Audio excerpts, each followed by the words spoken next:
Students, क्या आप जानते हैं कि कोरोना डिस्चार्ज क्या होता है? भाई, कोरोना डिस्चार्ज आइए समझते हैं। V बराबर क्या सीखे हम लोग?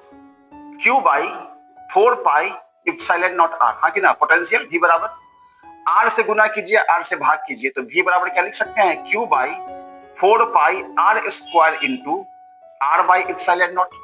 चलिए, एरिया किसी भी कंडक्टर के लिए एरिया अगर स्फेरिकल लेते हैं हम लोग तो 4 पाई R स्क्वायर लिखते हैं क्या एरिया? तो V बराबर कितना आ गया? Q बटा A into R by epsilon not. Q बटा A किसका वैल्यू होता है सर? सिग्मा का वैल्यू होता है, सरफेस चार्ज डेंसिटी का होता है। तो V बराबर हो गया sigma R by epsilon not. ये भी फॉर्मूला की तरह इस्तेमाल होता है, या यहां से हम लोग सिग्मा का वैल्यू निकालना हो तो epsilon not V by R। अब चूंकि दिए गए कंडक्टर का पोटेंशियल तो सेम ही होता है, फॉर गिवन पोटेंशियल जितना चार्ज देंगे उस हिसाब से उसका पोटेंशियल होगा। तो फॉर गिवन पोटेंशियल, किसी दिए गए पोटेंशियल के लिए सिग्मा क्या हो गया? प्रोपोर्शनल टू 1 बटा R। इसको ध्यान में रखेंगे, ठीक है? मतलब क्या हुआ इसका कि if a conductor has pointed shape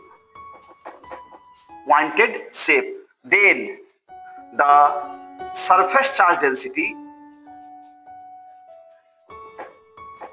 at that end will be maximum। क्यों?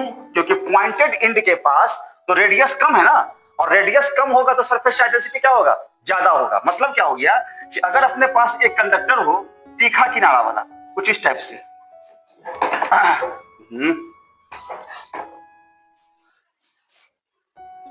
और इसको अगर हम लोग चार्ज दे दे तो पता चलेगा कि इस तीखे किनारे पे चार्ज का डेंसिटी ज्यादा है, और जहां जहां रेडियस बढ़ता चला गया चार्ज का डेंसिटी कम हो गया। अब क्या होता है कि एयर मॉलिक्यूल्स जब इसके कांटेक्ट में आते हैं तो कंडक्शन के थ्रू चार्ज एयर मॉलिक्यूल ले लिया, रिपल्सन की वजह से ये सब दूर भाग जाता है, तो किनारे पर का चार्ज कम गया।